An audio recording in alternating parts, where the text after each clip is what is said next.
Et si la voix la plus silencieuse du christianisme était en fait celle qui revêt le plus d'importance? Pendant des siècles, Marie-Madeleine a été confinée à une étiquette: pécheresse, repentie, marginale. Toutefois, les récits négligés, les signes dissimulés et les coutumes réprimées dévoilent une autre réalité. Dans ce clip, vous verrez comment une femme qui a été témoin de la résurrection est devenue une ombre à cause d'une histoire rédigée par autrui. Était-elle une apôtre? Conjoint? Seriez-vous la détentrice d'un savoir prohibé? Restez avec nous jusqu'à la conclusion, car ce que nous allons dévoiler aujourd'hui ne remet pas uniquement en question les doctrines établies, cela redéfinit l'essence même du christianisme. Lorsque Marie de Magdala rejoint le groupe qui suit un maître controversé, le soleil est déjà levé sur la mer de Galilée. Les fragments de la vie de Jésus que nous offrent les évangiles canoniques, bien qu'ils soient limités, sont révélateurs. Luc nous explique que Jésus l'a délivré de 7 démons, une situation que beaucoup ont comprise comme étant une maladie physique ou mentale, et non pas comme une corruption morale. Avec d'autres, cette femme les soutenait matériellement au groupe itinérant, indiquant que Marie n'était pas une femme démunie ou marginale, mais une personne disposant de suffisamment de moyens pour jouer le rôle de bienfaitrice. Les 4 évangiles reconnus, Matthieu, Marc, Luc et Jean, s'accordent à la situer parmi les instants les plus déterminants de l'histoire du christianisme. Alors que les disciples hommes s'enfuient lors de l'arrestation de Jésus, Marie-Madeleine demeure. Elle se trouve là lors de la crucifixion, assistant à distance à la douleur de son maître. Elle assiste à ses funérailles, enregistrant minutieusement l'endroit où son corps est déposé.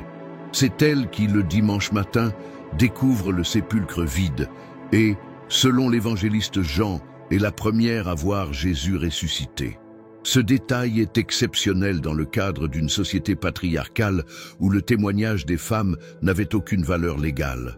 Toutefois, Jésus a décidé de choisir Marie-Madeleine comme la première personne témoin de sa résurrection, lui confiant la tâche d'annoncer cette nouvelle aux autres disciples.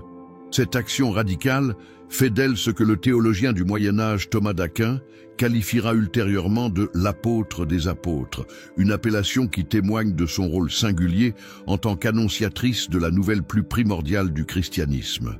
Ce qui n'est pas dit sur Marie-Madeleine dans les évangiles a autant d'importance que ce qui est dit. Elle n'est jamais désignée comme une prostituée ou une pécheresse sexuelle. Il n'est fait aucune allusion au regret, à l'onction des pieds du Christ avec des larmes, ni au séchage avec ses cheveux. Ces informations concernent d'autres femmes mentionnées dans les évangiles. Une pécheresse sans nom dans Luc 7 et Marie de Béthanie, sœur de Marthe et Lazare, dans Jean 12. L'union de ces personnages avec Marie-Madeleine aurait lieu des siècles plus tard, entraînant une confusion qui changerait radicalement son image. Après les récits de la résurrection, Marie-Madeleine s'évanouit des Écritures du Nouveau Testament. Selon le livre des Actes, les femmes étaient présentes avec les apôtres suite à l'ascension de Jésus, bien qu'elles ne soient pas spécifiquement nommées. Dans ces longues épîtres, Paul ne fait jamais référence à elle, malgré qu'il cite d'autres femmes leaders au sein des premières communautés chrétiennes. Ce silence suscite des interrogations passionnantes. Que devient cette femme qui avait été le témoin de moments si transcendants? Pourquoi son récit n'a-t-il pas été poursuivi? Ou peut-être a-t-elle été délibérément réduite au silence? Sur les rives de la mer de Galilée, là où les flots azurés se heurtent aux collines verdoyantes, reposent les vestiges d'une cité florissante du 1er siècle, Magdala, qui tire son nom du mot araméen signifiant « tour ». Des découvertes archéologiques récentes ont révolutionné notre perception de cet endroit et par conséquent de la femme qui portait son nom. Magdala n'était pas simplement un village de pêcheurs sans importance, mais plutôt une ville dynamique avec une économie variée reposant sur la pêche, la transformation du poisson et le commerce. En 2009, les archéologues ont mis à jour une synagogue datant du 1er siècle dans ce lieu, parmi les rares vestiges de cette époque liés à Jésus. Les sols en mosaïque, les fresques colorées et une pierre finement sculptée qui pourrait illustrer le temple de Jérusalem témoignent d'une communauté juive florissante et raffinée sur le plan culturel. On a également découvert des indices de bains rituels, mikvao, de marchés et d'une industrie de salaison de poissons qui exportait ses produits à travers tout l'Empire romain. La redécouverte de Magdala nous contraint à réévaluer l'identité de Marie la Magdaléenne. L'appellation « la Magdaléenne » sous-entend que Marie était une femme de distinction dans cette cité, potentiellement dotée d'une position socio-économique importante. Dans une société où les femmes étaient généralement définies par leur lien avec les hommes, comme fille d'eux ou épouse d'eux, être reconnue pour son lieu d'origine témoigne d'une identité autonome inhabituelle. Quelques chercheurs avancent qu'elle aurait pu être une femme d'affaires, potentiellement engagée dans le commerce du poisson ou des teintures.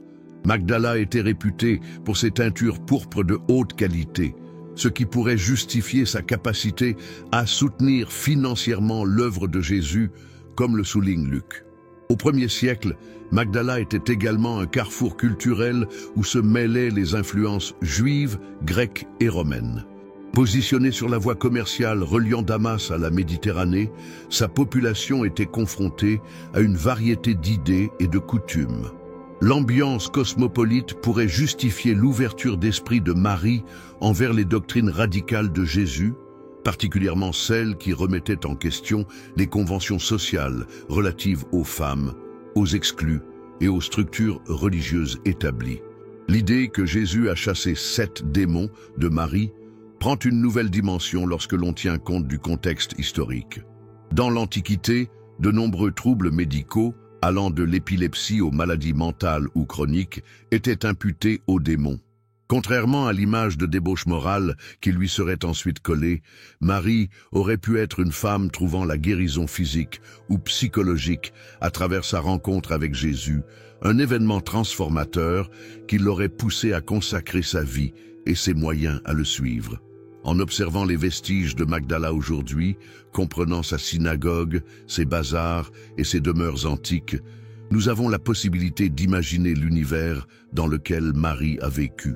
Elle n'était pas une exclue ou un paria social, mais vraisemblablement une femme instruite, financièrement autonome et estimée dans sa communauté.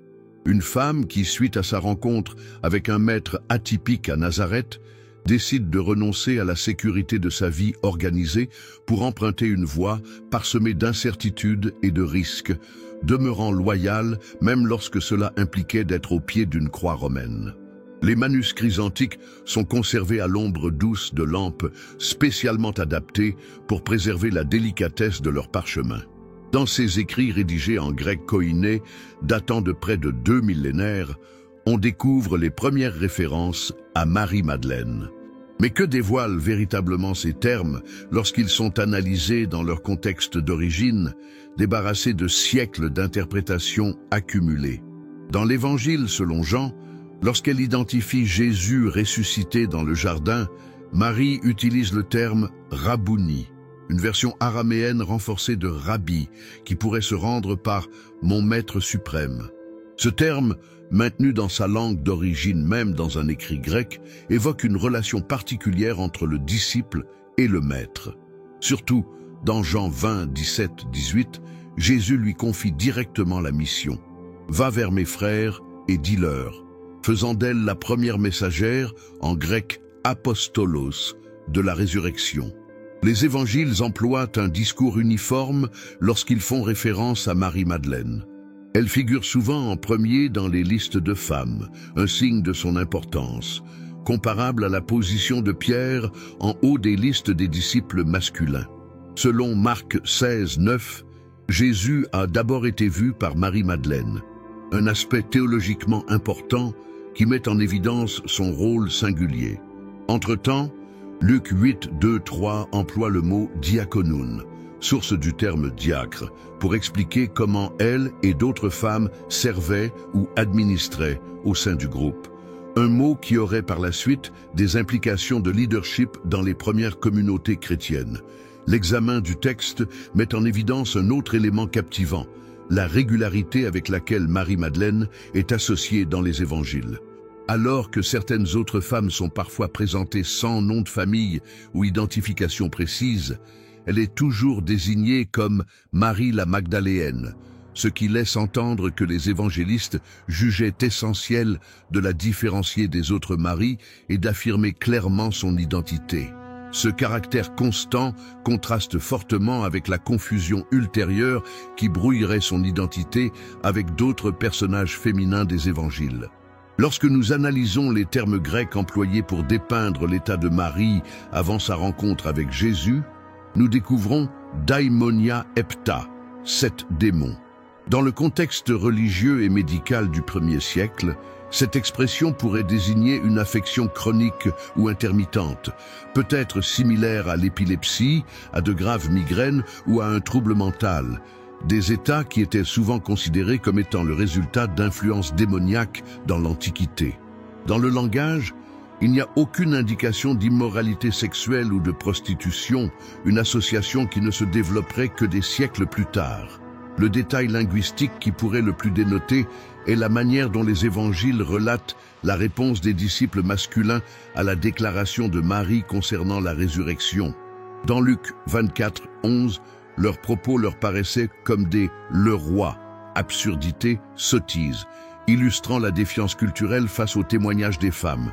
Toutefois, les écrits soulignent qu'elle fut la première témoin, défiant ainsi les normes sociales de l'époque. Cet aspect, gênant pour une société patriarcale et donc peu plausible à être fabriqué, constitue un des points les plus solides en faveur de la réalité historique aussi bien de Marie-Madeleine que de son rôle prépondérant dans les débuts du christianisme. Rome, l'an 591 de notre ère. Grégoire Ier, connu plus tard sous le nom de Grégoire le Grand, s'adresse à une assemblée depuis la chaire d'une basilique. Ses déclarations, en apparence innocentes, sont sur le point de radicalement changer la perception de Marie-Madeleine. Celle que Luc désigne comme la femme pécheresse, que Jean identifie comme Marie, nous pensons qu'il s'agit de cette Marie dont Marc relate l'expulsion de 7 démons. Dans cette homélie, Grégoire combine 3 personnages féminins différents des évangiles en un seul. La pécheresse anonyme qui oint les pieds de Jésus dans Luc 7, Marie de Béthanie, la sœur de Marthe et Lazare, et Marie-Madeleine. Cette méprise n'était pas juste une question de mauvaise interprétation, mais traduisait et consolidait les attitudes envers les femmes dans l'Église primitive. Au fur et à mesure que le christianisme se structurait et mettait en place des structures hiérarchiques patriarcales, les personnages féminins éminents tels que Marie-Madeleine devenaient problématiques. La transformation d'apôtres et de témoins privilégiés en pécheresses repenties offrait une représentation féminine plus tolérée, celle d'une femme dont le rôle légitime était exclusivement axé sur la repentance, la pénitence et la soumission, et non sur le leadership ou l'autorité spirituelle. Au cours du Moyen Âge, l'image de Marie-Madeleine en tant que prostituée repentie s'épanouit dans le domaine de l'art et de la littérature. Les artistes de la Renaissance l'illustraient généralement comme une femme séduisante et sensuelle, fréquemment dénudée, dotée de longues chevelures rousses, symbole de sa passion pécheresse, et accompagnée d'emblèmes tels que le flacon de parfum, en référence à l'onction effectuée par la pécheresse anonyme. Ces images fonctionnaient à la fois comme mise en garde morale et de manière paradoxale, comme élément de contemplation érotique, autorisant les artistes à intégrer la nudité féminine dans des contextes religieux sous le couvert de la piété. L'attribution à Marie-Madeleine du statut de prostituée est devenue la base d'une théologie qui lia fortement la féminité à la séduction et au péché. Des hagiographies médiévales complexes furent élaborées, décrivant sa prétendue vie de débauche passée, suivie de plusieurs décennies de rigoureuse pénitence dans des grottes isolées. Selon la légende française, Marie-Madeleine aurait miraculeusement atteint la Provence après la résurrection, y ayant vécu en ermite dans la grotte de Sainte-Baume et converti les habitants au christianisme. Ces histoires légendaires ont donné naissance à des lieux de pèlerinage majeurs tels que Vézelay et Saint-Maximin-la-Sainte-Baume, où on prétendait que ces reliques étaient gardées. Le changement de Marie-Madeleine d'apôtre à prostituée repentie a eu des impacts significatifs sur les femmes chrétiennes. Elle crée une contradiction insurmontable. D'une part, toutes les femmes étaient considérées comme de potentielles Èves, intrinsèquement menaçantes. D'autre part, le seul modèle de sainteté féminine acceptable était celui de la pécheresse repentante ou de la Vierge inviolable. Il n'y avait pas de place pour des femmes qui ressemblaient à la Marie-Madeleine originale des évangiles, une disciple admirée, financièrement autonome et observatrice privilégiée d'événements sacrés. Cette déformation n'était pas fortuite, mais constituait un élément d'un processus plus vaste au cours duquel les voix et les rôles des femmes furent progressivement marginalisés à mesure que la religion s'établissait sous domination masculine. Alors qu'en Occident, l'image de Marie-Madeleine comme une pécheresse repentie se renforçait, une tradition totalement différente subsistait ailleurs dans le monde chrétien. Les icônes dorées et les manuscrits anciens, présents dans les églises historiques d'Égypte, de Syrie, d'Arménie et de Grèce, transmettent un récit unique. Marie-Madeleine n'a jamais été reconnue comme une pécheresse sexuelle ici, mais plutôt adorée en tant qu'équivalente aux apôtres et isapostolos, porteuse de la myrrhe qui a proclamé la résurrection.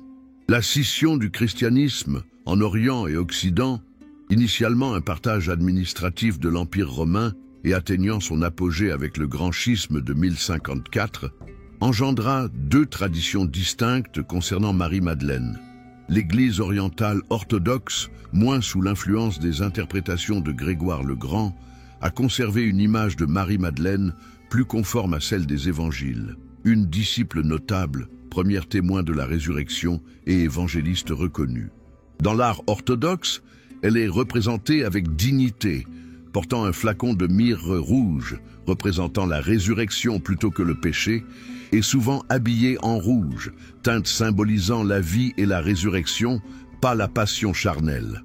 Dans les antiques monastères coptes d'Égypte, parmi les plus vieux au monde, des manuscrits historiques relatent comment Marie-Madeleine aurait voyagé à Rome pour dénoncer Ponce Pilate auprès de l'empereur Tibère, se transformant ainsi en avocate de la justice. D'après ses coutumes, elle a prêché devant l'empereur et a réussi à convertir plusieurs membres de la cour impériale. En proposant un œuf comme emblème de la résurrection du Christ, l'empereur a raillé, déclarant qu'il était tout aussi irréalisable qu'un homme revienne à la vie que de voir un œuf blanc se teinter en rouge. Selon la tradition, c'est à ce moment-là que l'œuf devint miraculeusement rouge, donnant naissance à la coutume orthodoxe des œufs rouges de Pâques. Dans l'Église apostolique arménienne, parmi les plus anciennes du globe, on vénère Marie-Madeleine en tant que la Sainte Myrophore, porteuse d'onguents. Une tradition raconte qu'elle se serait rendue en Arménie aux côtés de Barthélemy et Thaddée, contribuant ainsi à la première évangélisation de cette région. Les écrits liturgiques arméniens mettent en évidence son bravoure et sa loyauté, les opposant aux disciples masculins qui ont fui pendant la crucifixion. Ces coutumes orientales, tirées de sources aussi ancestrales que celles des Occidentaux, proposent un contraste significatif avec l'image de pénitents qui prédominait en Europe. L'Église orthodoxe russe conserve des sermons et des écrits liturgiques anciens qui établissent un parallèle entre Marie-Madeleine et la Vierge Marie, les présentant comme les deux témoins essentiels, l'une lors du début de la vie terrestre du Christ, l'Annonciation, et l'autre au début de sa vie ressuscitée. Dans diverses traditions slaves, elle est particulièrement célébrée en tant que gardienne des femmes faussement accusées, possiblement un écho inconscient de la manière dont elle a été injustement dépeinte comme pécheresse par la tradition occidentale. Ce que ces coutumes orientales exposent, c'est que la métamorphose de Marie-Madeleine en pécheresse repentante n'était ni inéluctable ni universelle. Il s'agissait d'une interprétation spécifique surgissant dans un contexte particulier, et non d'une vérité historique indiscutable. L'opposition entre ces deux perspectives, la conception occidentale de la pécheresse sexuelle et la vision orientale de la disciple respectable, nous incite à questionner. Pourquoi la première interprétation a-t-elle prédominé dans notre culture pendant autant d'années? Quel était l'objectif de ce changement d'une femme influente en pécheresse repentie? Et surtout, que nous révèle-t-elle sur la manière dont les récits religieux ont été façonnés pour représenter et renforcer les perceptions culturelles des femmes?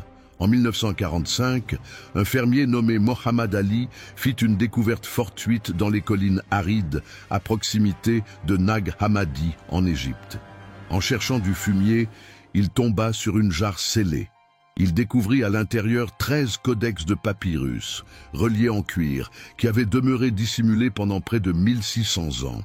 Ces écrits, aujourd'hui identifiés comme la bibliothèque de Nag Hammadi, pourraient dévoiler une représentation de Marie-Madeleine complètement différente de celle qui a prévalu dans la tradition occidentale durant des siècles.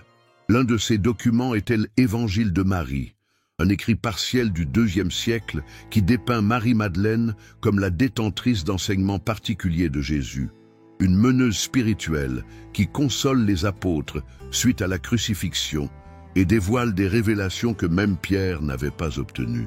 Dans un extrait particulièrement évocateur, Pierre conteste son autorité en interrogeant « Est-il vraiment possible que le Sauveur ait parlé à une femme sans que nous en soyons informés et non de manière publique ? Devrions-nous tous nous retourner et l'écouter?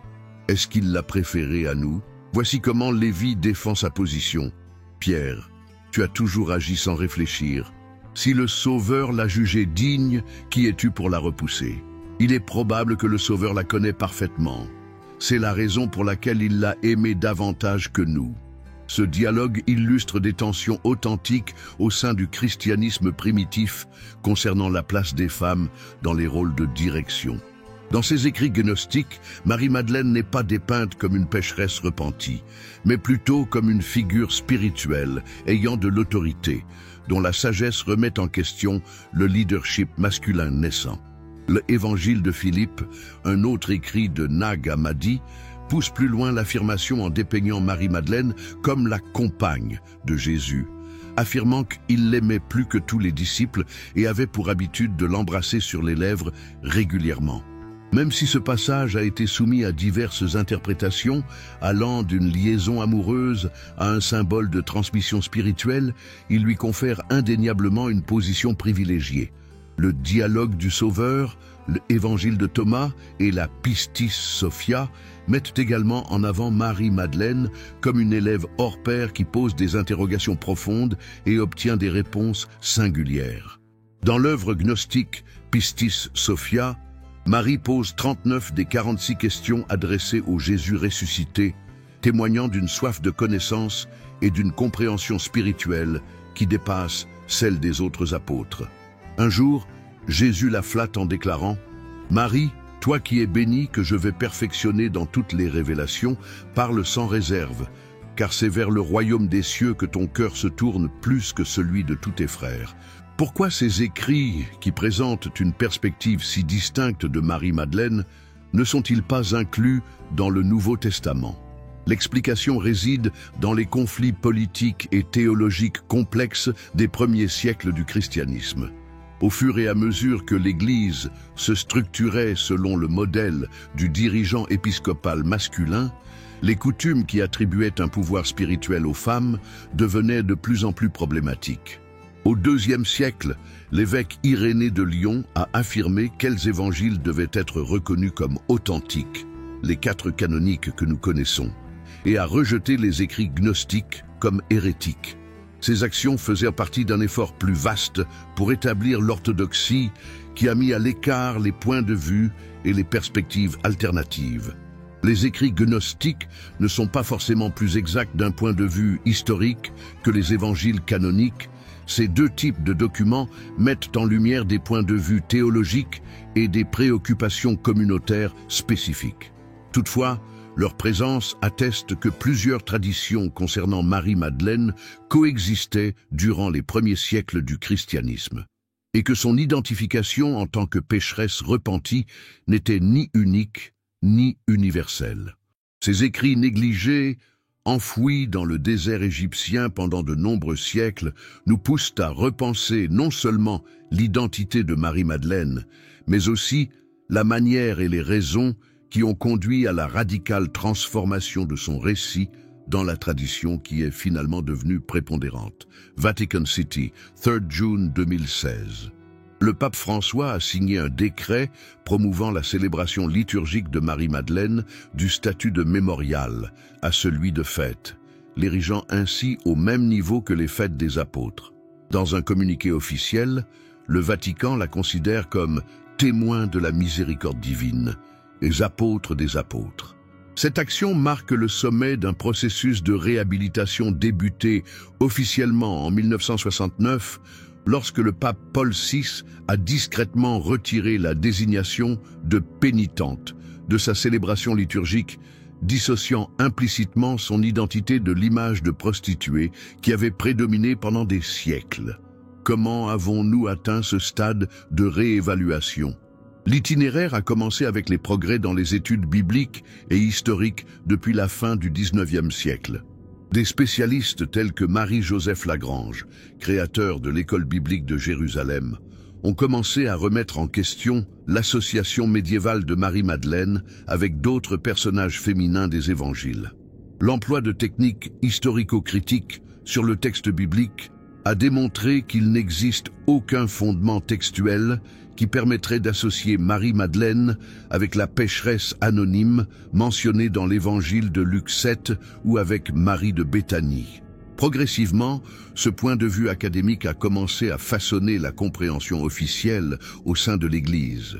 Le mouvement féministe, aussi bien au sein des églises qu'en dehors, a eu une importance capitale dans cette démarche de réévaluation. Des théologiennes telles qu'Elisabeth Schussler-Fiorenza, dans son livre « En mémoire d'elle » 1983, ont commencé à redéfinir le rôle des femmes dans le christianisme primitif, mettant en exergue comment des personnages comme Marie-Madeleine avaient été délibérément marginalisés ou modifiés pour correspondre à des normes patriarcales. Cette étude universitaire coïncide avec un intérêt grandissant du public pour les personnages féminins de la Bible, précédemment mal compris ou négligés, générant une demande culturelle pour une réévaluation. L'Église catholique, initialement en grande partie à l'origine de l'image de Marie-Madeleine comme courtisane, grâce à la célèbre homélie du pape Grégoire, a finalement commencé à rectifier cette déformation historique. Dans le document « De la collaboration de l'homme et de la femme dans l'Église et le monde », publié en 1997, il est reconnu de manière implicite la différence entre Marie-Madeleine et d'autres personnages féminins des évangiles. En 2016, le pape François a été encore plus clair dans sa déclaration, avec l'archevêque Arthur Roche affirmant « Sainte Marie-Madeleine est un modèle d'évangélisation authentique et véritable, c'est-à-dire une évangéliste qui proclame le message joyeux central de Pâques. » Cette réhabilitation formelle témoigne d'une perception actuelle plus complexe des Écritures et de l'histoire ecclésiastique, admettant comment les interprétations antérieures ont été façonnées par des hypothèses culturelles relatives aux femmes et à la sexualité. Toutefois, cette reconsidération met également en lumière les limites de cette réévaluation. Bien que Marie-Madeleine soit désormais reconnue comme apôtre des apôtres, ce constat n'a pas conduit à une révision plus globale des rôles ministériels des femmes dans certaines traditions chrétiennes. Le contraste entre son rétablissement historique et les institutions ecclésiastiques actuelles dévoile les complications persistantes dans la compréhension de son héritage. L'effritement du mythe de Marie-Madeleine en tant que prostituée repentante nous pousse à réfléchir sur la manière dont les récits religieux sont façonnés par des contextes culturels et politiques particuliers. Le passage de disciples éminents à pécheresse servit des intérêts institutionnels spécifiques à une époque où l'Église renforçait des structures d'autorité masculine. Sa réhabilitation actuelle illustre diverses perspectives culturelles et interprétations théologiques. Dans les deux scénarios, Marie-Madeleine se présente comme un reflet de l'évolution des perceptions relatives aux femmes, à la sexualité et au pouvoir spirituel. Au cours de l'Europe médiévale, alors que l'Église institutionnelle présentait Marie-Madeleine comme une pécheresse repentie, une tradition différente se développait en secret, murmurée au sein des milieux ésotériques et conservée sous forme de symboles mystérieux. Cette coutume, associant Marie-Madeleine au Saint Graal et à des savoirs cachés, a perduré en dehors du christianisme dominant, s'exprimant à travers des légendes folkloriques, des traditions régionales et, plus controversées, dans des courants jugés hérétiques par les autorités ecclésiastiques. La légende médiévale la plus tenace place Marie-Madeleine en France. Selon cette coutume, suite à la crucifixion, elle et un ensemble de disciples furent abandonnés sur une barque sans aviron qui rejoignit de façon prodigieuse les rivages de Provence. C'est là que Marie a prêché l'Évangile, convertissant les résidents locaux avant de se retirer dans une grotte à Sainte-Baume pour 3 décennies de méditation. Cette légende, mise en avant dans la légende dorée de Jacques de Voragine au XIIIe siècle, fixe des lieux de pèlerinage significatifs tels que Sainte-Marie de la Mer, Saint-Maximin la Sainte-Baume et Vézelay, ce dernier affirmant détenir ces reliques depuis le XIe siècle. Ce qui est captivant, ce n'est pas uniquement la légende en soi, mais les strates de sens mystiques qui lui ont été attribuées. Marie-Madeleine était perçue comme détentrice de savoirs cachés de Jésus dans certaines traditions médiévales, qui étaient préservées en dehors des voies officielles de l'Église.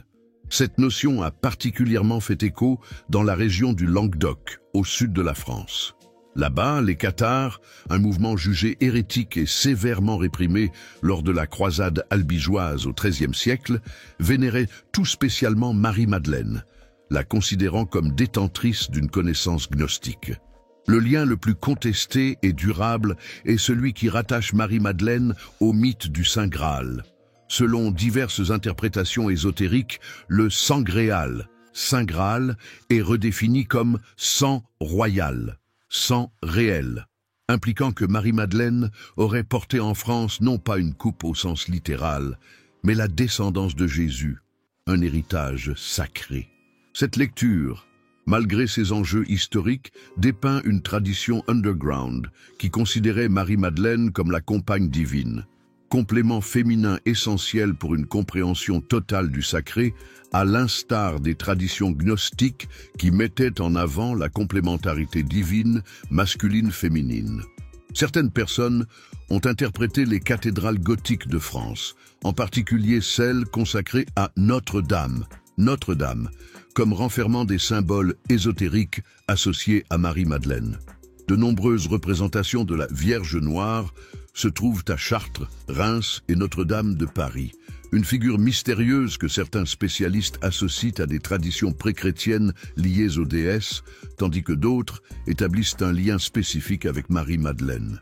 L'élément architectural caractéristique qu'est la rose gothique a été perçu comme un emblème des mystères féminins liés à Marie-Madeleine dans ses courants ésotériques. L'expression la plus fascinante de ce culte alternatif pourrait résider dans les coutumes des Templiers et par la suite dans quelques rites maçonniques.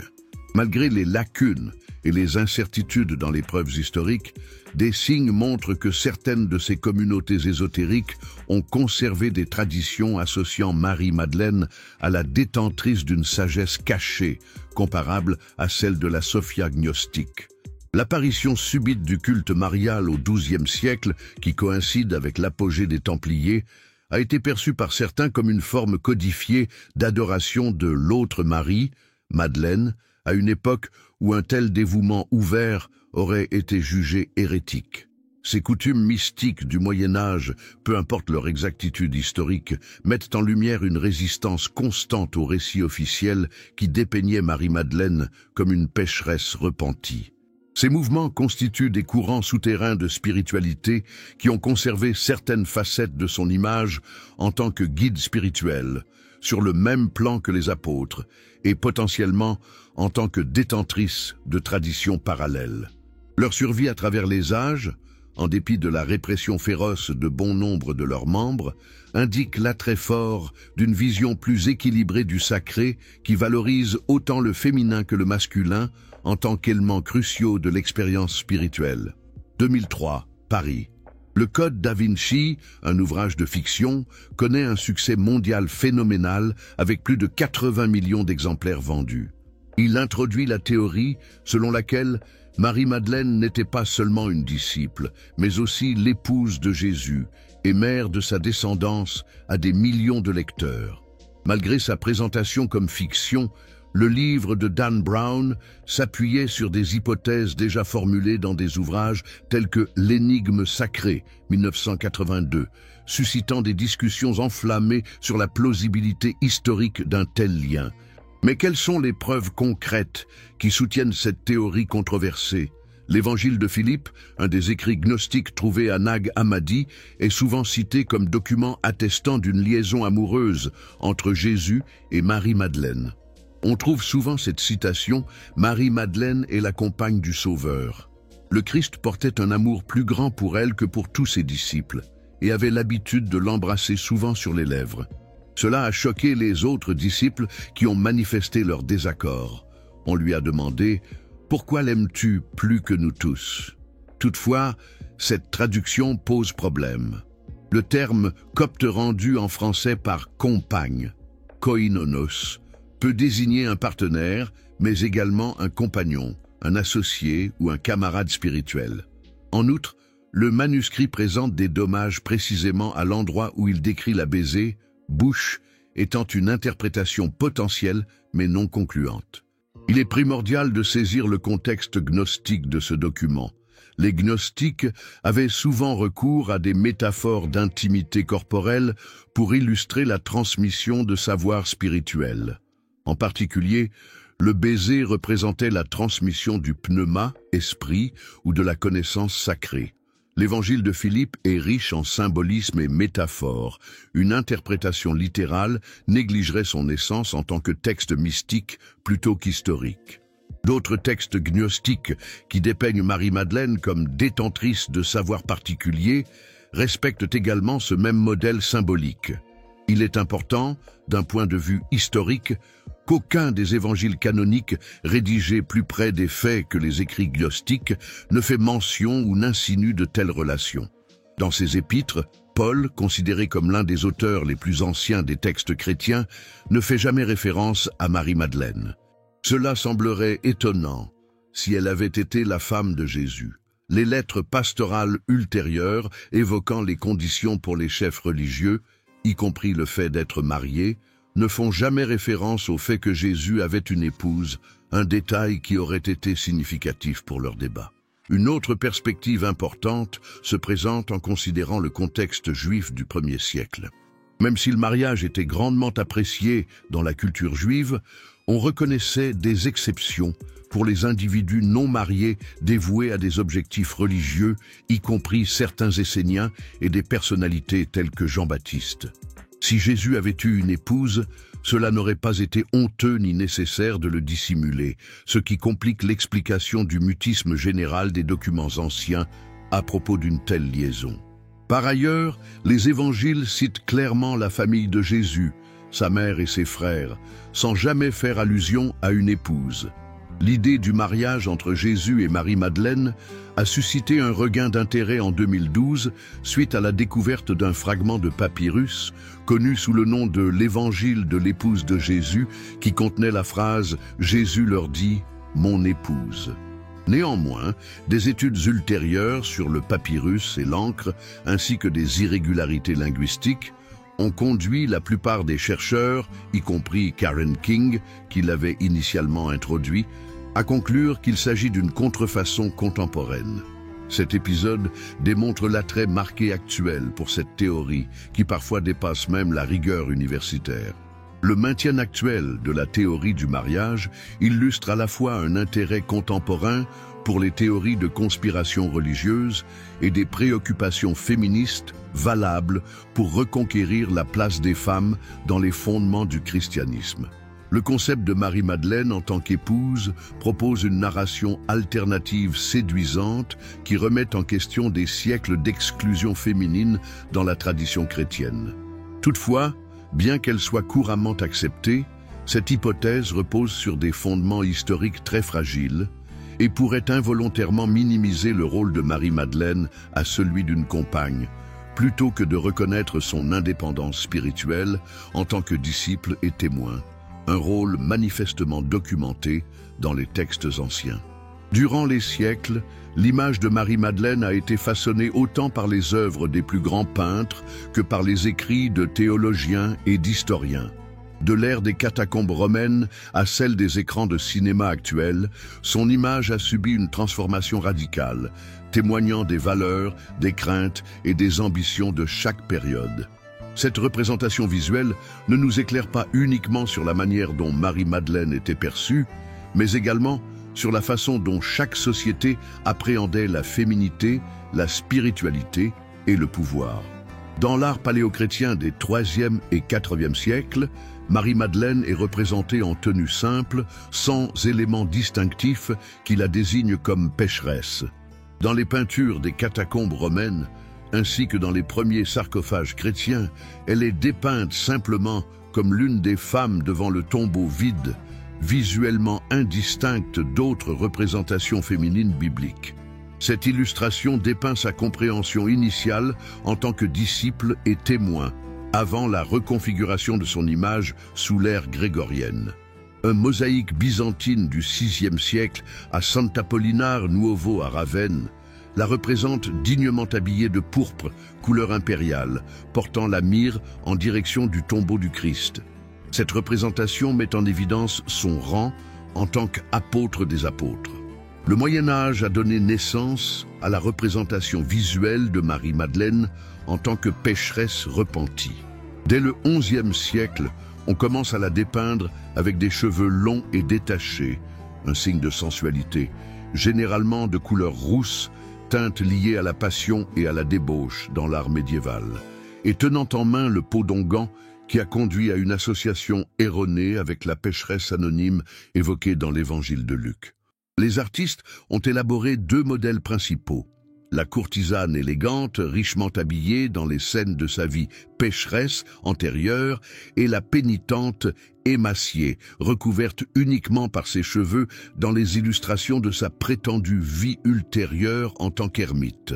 Un exemple emblématique serait Donatello, qui illustre cela avec sa Marie-Madeleine pénitente, 1453-1455, la présentant comme une ascète amaigrie, sa beauté passée anéantie par un repentir intense.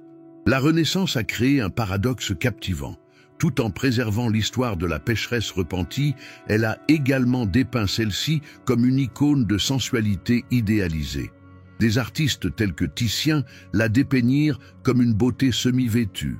Sa pénitence transformée en justification pour la nudité féminine dans un cadre religieusement acceptable. La Madeleine pénitente de Titien, 1533, dépeint une femme séduisante, dotée de longs cheveux dorés habilement disposés sur son corps, ses yeux tournés vers le ciel dans une sorte d'extase religieuse frôlant l'érotisme. Cet équivoque visuel traduisait la position complexe et renaissante à l'égard de la sexualité féminine, à la fois redoutée, réprouvée et fétichisée. Le baroque a porté cette tension entre érotisme et piété à son expression la plus théâtrale. Dans son œuvre Marie-Madeleine en extase, 1606, le Caravage dépeint un instant de ravissement mystique qui évoque indiscutablement l'extase sexuelle. Artemisia Gentileschi, figure féminine artistique rare, reconnue au XVIIe siècle, a proposé une vision alternative avec sa Madeleine pénitente, 1625, l'y dépeignant comme une femme réfléchie et noble. Cela suggère une lecture plus complexe de son repentir en tant que véritable transformation spirituelle, plutôt qu'une sanction pour la faute sexuelle. Les 19e et 20e siècles ont vu l'émergence d'interprétations marquantes à mesure que les perceptions de la sexualité et du pouvoir féminin évoluaient. Les artistes pré-raphaélites britanniques la dépeignaient comme une icône tragique et romantique, alors que des symbolistes tels que Gustave Moreau ont examiné son aspect en tant que symbole de connaissances ésotériques. Dans le modernisme artistique, surtout postérieure aux 2 guerres mondiales, elle se manifesta comme un emblème de douleur et de rédemption collective. La réinterprétation la plus radicale pourrait être celle proposée par des artistes féministes contemporaines telles que Mary Beth Edelson, qui dans Some Living American Women Artists, Last Supper, 1972, a substitué le visage de Georgia O'Keeffe à celui de Jésus et attribué ceux d'autres artistes féminines aux apôtres, intégrant une allusion visuelle à Marie-Madeleine en tant qu'incarnation du leadership féminin effacé. Marie-Madeleine a été façonnée de manière significative par le cinéma dans sa représentation actuelle.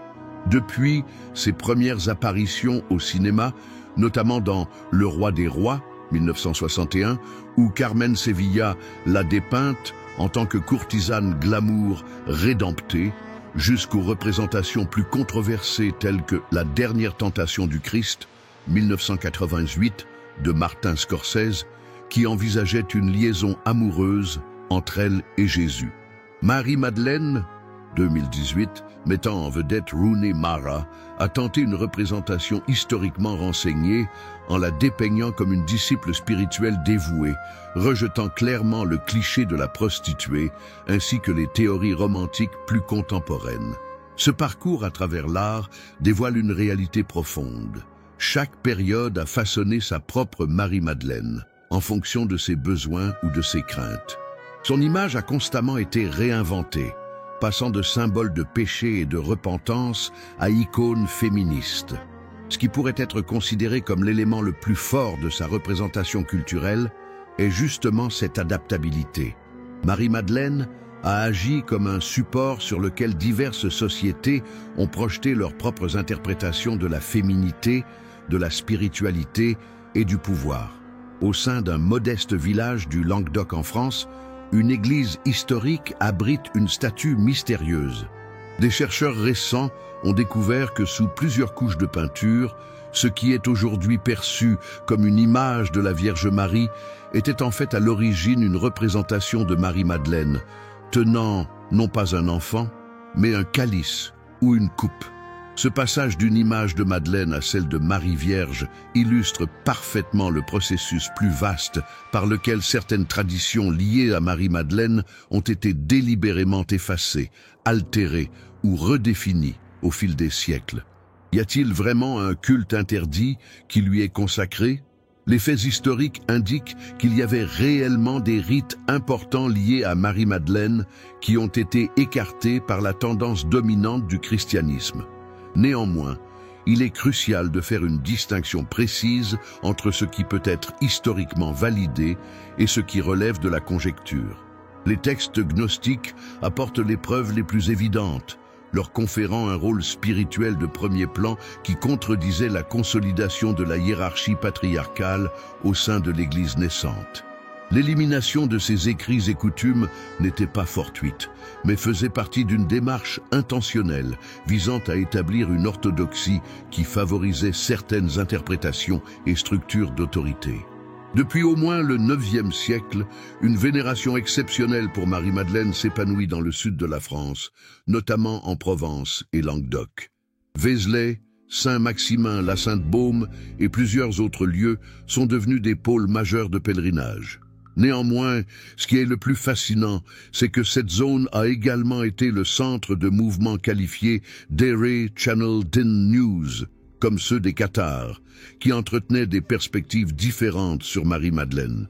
Au cours de la violente croisade albigeoise contre les Cathares au XIIIe siècle, des milliers de personnes furent tuées et une culture presque entièrement anéantie. Certains aspects de la théologie cathare qui ont entraîné une persécution intense incluent leur refus de la hiérarchie de l'Église, leur valorisation de l'autorité spirituelle féminine et, d'après certaines sources, des coutumes particulières liées à Marie-Madeleine en tant que détentrice d'enseignements ésotériques. Des indices archéologiques indiquent que certaines de ces traditions alternatives subsistèrent en cachette. On trouve dans diverses églises européennes, particulièrement dans des zones précédemment liées à des courants hérétiques, des représentations de Marie-Madeleine dotées d'attributs atypiques tels qu'un calice bien visible, des livres qui symbolisent une autorité doctrinale généralement réservée aux apôtres de sexe masculin, ou encore l'énusive Madeleine noire, une image mystérieuse que certains spécialistes associent à d'anciennes déesses de la sagesse. Nombre de ces emblèmes ont été ultérieurement modifiés, redéfinis ou retouchés lors de rénovations religieuses, indiquant une tentative délibérée de changer des coutumes visuelles qui allaient à l'encontre du récit officiel. Les mythes locaux proposent un autre groupe de preuves captivantes. Dans plusieurs communautés de l'Europe, notamment dans les régions montagneuses reculées, ou les zones précédemment liées à des courants religieux alternatifs, subsistent des us et coutumes liées à Marie-Madeleine qui sont nettement différents de l'enseignement officiel. Parmi ces récits figurent des histoires sur son rôle de guide spirituel, détentrice de savoirs guérisseurs, et même en tant que prêtresse d'une tradition alternative. Ces légendes, transmises de bouche à oreille au fil des générations, peuvent conserver des morceaux de traditions anciennes qui ont été effacés des archives officielles. Les archives de l'Inquisition offrent un aperçu particulièrement éclairant sur ces coutumes marginalisées. Des rapports détaillant les interrogatoires des suspects d'hérésie évoquent souvent une adoration inappropriée de Marie-Madeleine. Ces documents font état de croyances affirmant qu'elle détenait une autorité apostolique comparable ou supérieure à celle de Pierre, qu'elle avait reçu des révélations secrètes de Jésus, ou encore qu'elle symbolisait un principe divin féminin crucial pour la compréhension intégrale du message chrétien. Ces convictions étaient jugées dangereusement hétérodoxes et faisaient l'objet d'une persécution active. Y a-t-il un culte défendu, secret et unifié voué à Marie-Madeleine? Il est peu probable que ce soit aussi théâtral que le suggèrent des œuvres comme le Code da Vinci, avec des sociétés secrètes en activité et des complots à l'échelle mondiale. On a conservé différentes traditions et interprétations de Marie-Madeleine qui s'écartaient du récit officiel, certains dans des écrits gnostiques, d'autres dans des coutumes populaires, certains encore dans des symboles ésotériques, et d'autres dans des courants religieux alternatifs qui ont été intensément réprimés. Ces différents mouvements ne constituaient pas une religion unifiée, mais représentaient en réalité des interprétations alternatives persistantes d'une figure dont le rôle initial était bien plus significatif que ce que la tradition dominante a finalement permis.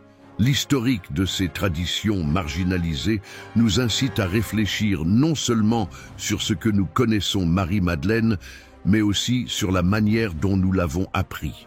Elle nous fait comprendre que l'histoire de la religion n'est pas une simple compilation de faits neutres, mais une sphère disputée où diverses voix se sont affrontées pour établir les interprétations et déterminer l'autorité, et où les points de vue des triomphants ont eu tendance à voiler ceux des marginalisés. Plutôt qu'une organisation secrète sensationnelle, le véritable culte interdit réside dans l'aspiration humaine continue à redonner la parole à ceux réduits au silence et à préserver des traditions effacées qui proposent une perspective différente sur le divin. L'Église a souvent prêté l'oreille à Pierre au détriment de Marie-Madeleine, a déclaré la théologienne Elizabeth Johnson, alors que le soleil baignait d'or les mosaïques anciennes d'une église romaine.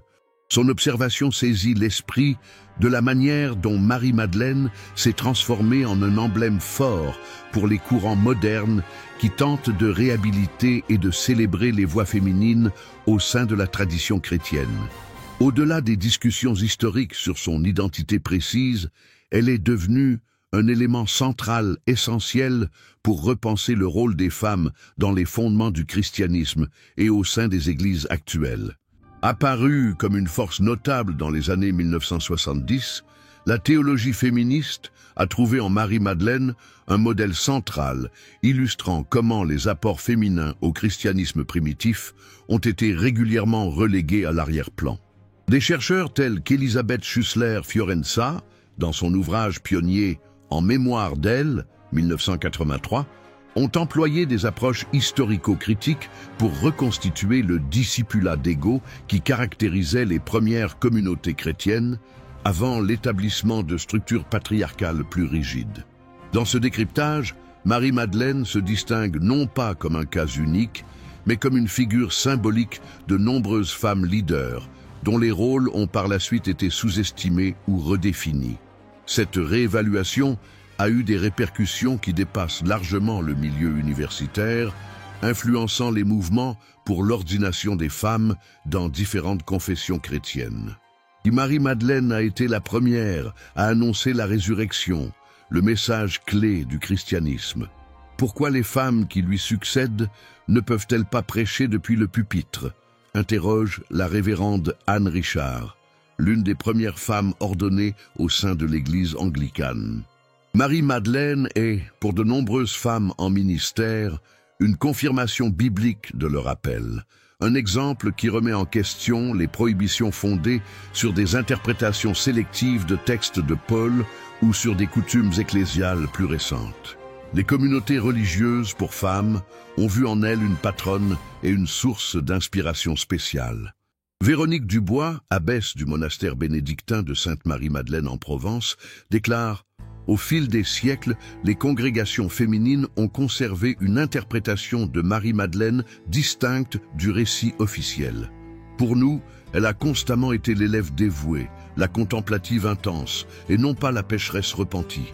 Cette connexion particulière se manifeste dans l'existence de nombreuses communautés religieuses féminines vouées à son invocation, bon nombre d'entre elles ayant traditionnellement consacré leurs efforts à la réhabilitation des femmes marginalisées, perpétuant ainsi involontairement l'association avec la prostitution tout en présentant simultanément des exemples de leadership féminin. La réévaluation de Marie-Madeleine a également suscité l'émergence de nouvelles formulations liturgiques et dévotionnelles célébrant le féminin dans la tradition chrétienne. Des célébrations liturgiques ont vu le jour au sein des communautés de base, des paroisses progressistes et des cercles œcuméniques célébrant sa fête en intégrant des symboles traditionnellement liés à elle. L'œuf rouge provenant des traditions orthodoxes, le pot d'albâtre revu comme emblème de la richesse féminine, ainsi que le titre Apostola Apostolorum, apôtre des apôtres. Ces démarches visent à rétablir l'équilibre face à des siècles de rituels, favorisant les figures masculines tout en marginalisant ou sexualisant les féminines. Au-delà de l'orthodoxie chrétienne, Marie-Madeleine s'est imposée comme une icône majeure dans les courants spirituels modernes qui tentent de fusionner des aspects chrétiens avec des coutumes liées à la déesse, à la spiritualité féminine ou à des rituels néo-païens. Elle est souvent citée dans les milieux de la spiritualité féminine comme symbole de la sagesse divine féminine, Sophie, et en tant que figure d'autorité spirituelle indépendante. Ces courants, jugés comme non conformes par les organisations traditionnelles, témoignent d'une quête sincère de retrouver des aspects féminins du divin que bon nombre perçoivent avoir été effacés dans le christianisme traditionnel. Comme le souligne la romancière Spirit 040. Spirituel Joanne Norton. Marie-Madeleine nous enseigne que, à l'origine, le christianisme Anda 042 spire tant le féminin que le masculin en tant qu'expression également valable du divin. Cette redécouverte a également des répercussions sur les débats actuels concernant l'ordination des femmes et l'équité de genre au sein des structures ecclésiastiques. Dans les confessions qui ont adopté l'ordination des femmes, Marie-Madeleine est souvent évoquée comme référence biblique. Lorsque les gens affirment que les femmes ne peuvent être pasteurs parce que Jésus n'a désigné que des hommes comme apôtres, précise la révérende Dr Suzanne Martinez, nous mettons l'accent sur Marie-Madeleine. Elle a été la première à déclarer « Il est ressuscité », le cœur même de notre croyance. Si cela ne fait pas d'elle une apôtre, alors qu'est-ce qui pourrait la qualifier comme telle? La réintégration de Marie-Madeleine en tant que figure spirituelle majeure a également un impact sur les méthodes actuelles d'exégèse biblique et de théologie. Les chercheuses féministes ont élaboré des approches herméneutiques visant à décrypter l'implicite des écrits anciens, dans le but d'identifier les traces de voix féminines qui pourraient avoir été effacées ou redéfinies. Le cas de Marie-Madeleine est utilisé comme exemple paradigmatique pour cette démarche. Comment une personnalité initialement présentée comme disciple et témoin de choix a été métamorphosée en femme adultère. et comment cette mutation représente des enjeux de pouvoir plus vastes dans l'histoire religieuse.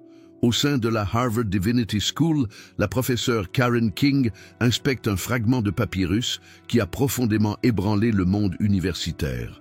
Nous sommes en 2012, et ce qu'on appelle l'évangile de l'épouse de Jésus a ravivé les discussions concernant Marie-Madeleine à l'ère du numérique. Malgré la probable modernité du fragment, qui s'est avéré être une falsification, l'engouement qu'il a créé met en lumière notre fascination contemporaine pour cette personnalité mystérieuse. Marie-Madeleine s'est transformée au XXIe siècle en un emblème culturel complexe qui fait écho à nos défis actuels concernant l'autorité, le genre et l'identité spirituelle, allant au-delà de sa simple existence en tant que figure historique ou religieuse. L'ère numérique a profondément modifié la manière dont les récits concernant Marie-Madeleine sont diffusés et discutés. Les discussions qui étaient précédemment limitées aux milieux universitaires ont été popularisées grâce aux forums en ligne, aux blogs de théologie et aux réseaux sociaux. Des théories qui auraient nécessité des décennies pour se diffuser peuvent désormais devenir virales en quelques heures. Cette facilité d'accès a ses bénéfices et ses risques. Elle favorise une implication plus vaste dans les débats théologiques, mais favorise également la diffusion de données incorrectes et de théories complotistes infondées. Le phénomène Da Vinci Code illustre parfaitement cette dynamique. L'œuvre de Dan Brown, qui pose l'hypothèse principale que Marie-Madeleine était l'épouse de Jésus et la mère de sa progéniture, a connu un succès mondial avec plus de 80 millions d'exemplaires vendus et a fait l'objet d'une adaptation cinématographique à Hollywood. Malgré son étiquetage comme fiction, un grand nombre de lecteurs l'ont perçu comme historiquement fondé, ce qui a contraint les institutions universitaires et religieuses à réagir publiquement à ces déclarations. Ce débat, de manière paradoxale, a suscité un véritable intérêt pour l'étude historique de Marie-Madeleine, entraînant une explosion de publications universitaires populaires sur la question. Marie-Madeleine s'est transformée en un symbole fort de l'émancipation féminine et de la lutte contre l'oppression patriarcale au sein du féminisme actuel. Des manifestants pour les droits des femmes ont brandi des pancartes déclarant « Nous sommes toutes Marie-Madeleine ». Et les militantes la citent comme un symbole de femme dont les récits ont été dénaturés ou effacés par des institutions dominées par l'homme. Cette interprétation contemporaine dépasse fréquemment le cadre religieux, devenant ainsi un symbole universel de réhabilitation féminine et de restitution des voix marginalisées. L'Église catholique a également poursuivi son évolution en ce qui concerne sa perception officielle de Marie-Madeleine. En 2016, le pape François a décidé de promouvoir sa célébration liturgique au statut de fête, au même niveau que celui des apôtres, accompagné d'une proclamation claire, la reconnaissant comme apôtre des apôtres. Cette reconnaissance formelle, malgré un retard de 1500 ans, constitue une rectification majeure de la lecture historique et a des répercussions sur les débats actuels concernant la place des femmes au sein de l'Église. Marie-Madeleine est toujours sujet à des réinterprétations et réinventions dans la culture populaire actuelle. Le long-métrage Marie-Madeleine de 2018, mettant en vedette Rooney Mara, proposait une vision historiquement éclairée qui la dépeint comme une disciple spirituellement avancée, contredisant ouvertement l'idée de prostituée et les spéculations romanesques. Les séries télévisées, les bandes dessinées et même les jeux vidéo l'ont intégrée comme personnage, chacun proposant diverses représentations de sa nature et de ce qu'elle symbolise. Marie-Madeleine est particulièrement au centre de l'intérêt des mouvements de spiritualité alternative. Dans les milieux New Age, elle est fréquemment dépeinte comme une maîtresse ascensionnée, un mentor spirituel pour ceux en quête d'éveil personnel. Les retraites spirituelles, les sessions de méditation et les techniques de canalisation font souvent appel à lui, donnant naissance à une nouvelle expression de dévotion qui fusionne des aspects chrétiens, mystiques et ésotériques. Même si ces interprétations sont souvent déconnectées de toute fondation historique, elles illustrent une quête constante de lien avec le sacré féminin. L'ère digitale a également favorisé l'apparition de nouvelles expressions de pèlerinage et de dévotion. Les plateformes en ligne consacrées à Marie-Madeleine proposent des voyages de pèlerinage virtuels vers les endroits traditionnellement liés à elle en France, tandis que les applications mobiles orientent les visiteurs sur site avec des données historiques mises à jour. Les plateformes de médias sociaux ont établi des communautés mondiales d'individus attirés par sa personnalité, dépassant les limites géographiques et religieuses. L'engouement actuel pour Marie-Madeleine met en évidence des besoins culturels et spirituels profonds. Dans une ère marquée par des mutations rapides et de l'incertitude, elle représente un emblème de résilience, de métamorphose et de rédemption. Elle offre une alternative aux choix traditionnellement restreints pour les femmes en quête de modèles de leadership spirituel. Pour ceux qui remettent en question l'autorité religieuse établie, elle représente des voies alternatives qui ont été étouffées. Elle présente un symbole qui dépasse les limites des confessions religieuses pour une culture de plus en plus attirée par la spiritualité tout en se montrant méfiante vis-à-vis des institutions religieuses classiques. Nous sommes actuellement à une étape exceptionnelle dans l'histoire de Marie-Madeleine. Après des siècles où elle a été principalement perçue comme la prostituée repentante, nous observons maintenant une transformation spectaculaire de sa perception tant populaire qu'académique. Cette progression ne se restreint pas au milieu théologique ou universitaire. Elle traduit des modifications culturelles plus profondes dans notre compréhension de l'autorité, du genre et de l'interprétation historique. Quels sont les enseignements que nous pouvons tirer de cette remarquable saga de réinterprétation et de réhabilitation? Leçon initiale, peut-être la plus essentielle. Les récits religieux ne sont pas immuables, mais constamment redéfinis au prisme des époques et des sensibilités contemporaines. La vision de Marie-Madeleine en tant que prostituée n'a pas toujours été une vérité absolue, mais plutôt une interprétation spécifique qui répondait à des besoins et intérêts particuliers de son époque. La conversion d'une disciple vénérée en femme adultère au VIe siècle, puis sa réhabilitation moderne en apôtre des apôtres, illustre la façon dont les personnalités religieuses peuvent être profondément réinterprétées lorsque les contextes culturels et les méthodes académiques évoluent. Cette réalisation a des conséquences importantes sur notre manière d'aborder tous les textes et traditions religieux. Elle nous incite à poser Coller's Model, Zero to Griffiths, Scopus, et à ask not only what does this text say, mais également qui l'a interprété, quand et dans quel contexte. Elle nous pousse à faire preuve d'humilité quant à nos propres interprétations en reconnaissant qu'elles sont également façonnées par nos préjugés culturels et nos préoccupations actuelles. Marie-Madeleine nous enseigne que l'herméneutique, c'est-à-dire l'art d'interpréter, n'est jamais objective, mais se façonne toujours en fonction de celui qui interprète et des raisons pour lesquelles il le fait. La deuxième leçon traite de l'impact des structures de pouvoir sur la création du récit. La métamorphose de Marie-Madeleine, passant de dirigeante spirituelle à pécheresse sexuelle, n'était pas fortuite, mais mettait en exergue et consolidait les structures patriarcales naissantes au sein de l'Église primitive. En désignant la disciple la plus en vue comme ex-prostituée, la tradition patriarcale dominante instaurait un schéma où le seul rôle admissible pour les femmes dans le domaine spirituel était celui de la pécheresse humble et non de l'autorité autonome. Ce phénomène n'est pas confiné à l'histoire passée. Il continue de jouer un rôle dans divers contextes actuels. L'histoire de Marie-Madeleine nous incite à analyser de façon critique la manière dont les récits sont présentés, qui en est l'auteur et quels objectifs ils poursuivent.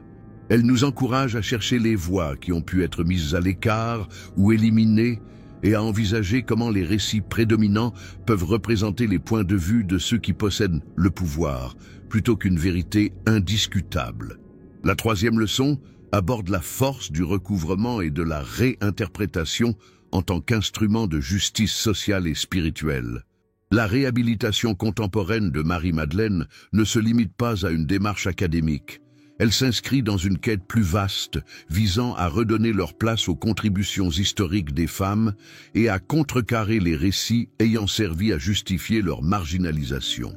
Cette récupération a engendré des effets concrets, influençant les discussions sur l'ordination des femmes, inspirant de nouvelles formes de spiritualité et proposant des exemples différents de leadership religieux. Toutefois, cette leçon s'accompagne d'un avertissement crucial. Bien que la réintégration des figures historiques marginalisées soit essentielle et appréciable, nous devons veiller à ne pas reproduire de nouveaux mythes pour succéder aux précédents. La réévaluation de Marie-Madeleine doit se fonder sur une érudition minutieuse et une analyse historique intègre, plutôt que sur des visions romantiques ou des programmes politiques actuels. La véritable réhabilitation nécessite simultanément une passion pour la justice et un dévouement à la vérité historique. La quatrième leçon traite de l'importance du contexte culturel dans l'élaboration de la compréhension des religions. L'écart entre les traditions occidentales et orientales concernant Marie-Madeleine illustre comment un même corpus de textes sources peut donner lieu à des interprétations profondément distinctes en fonction des contextes culturels. Alors que l'Occident la dépeignait comme une prostituée repentie, l'Orient la glorifiait en tant qu'égale aux apôtres. Cette différence souligne que notre perception de la religion est toujours enracinée dans une culture spécifique et qu'il peut exister plusieurs interprétations valables du même contenu source.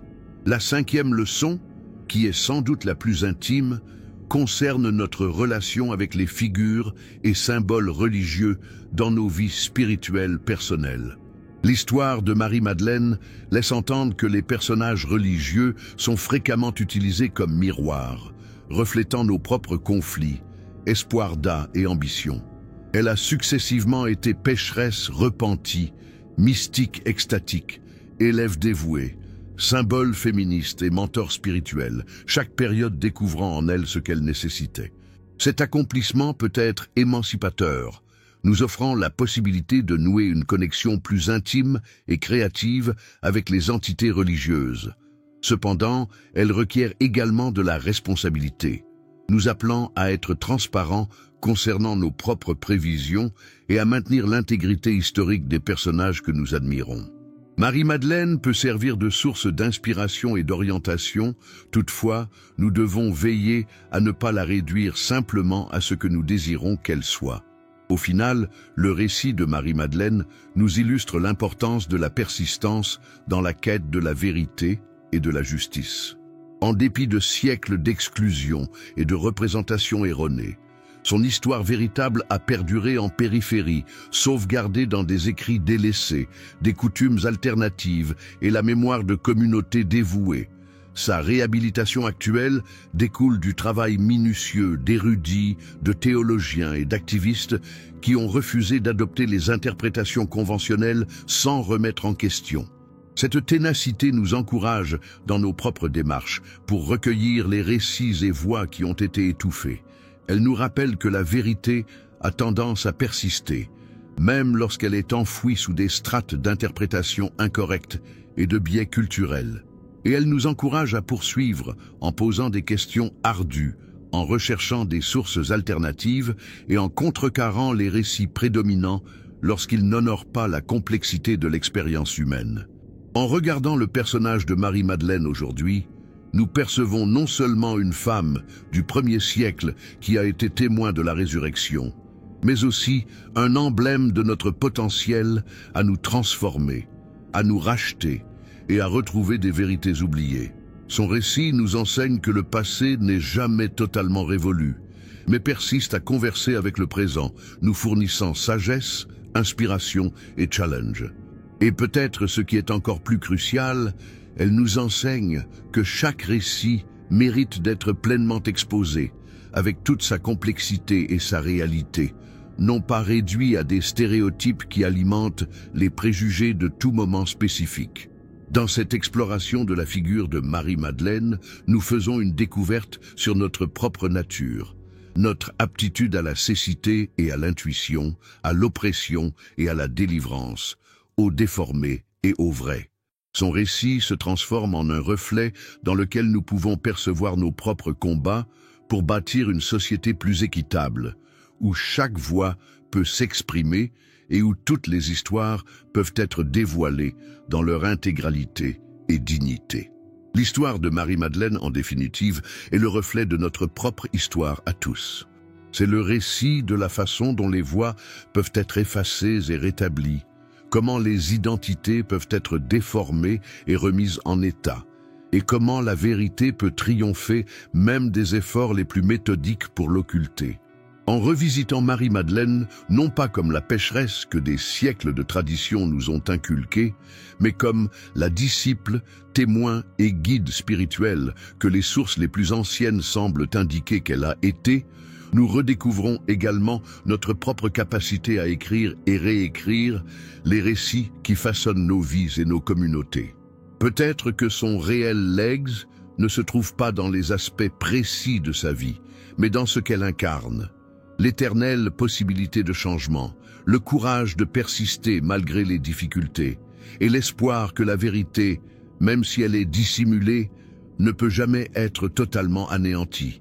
Ainsi, nous devons tous devenir comme Marie-Madeleine, témoins de la résurrection, porteurs de bonnes nouvelles et sentinelles attentives des récits qui doivent être conservés et partagés. Parce que certaines vérités méritent d'être entendues, et certaines voix ont une importance telle qu'elles ne devraient pas être étouffées indéfiniment.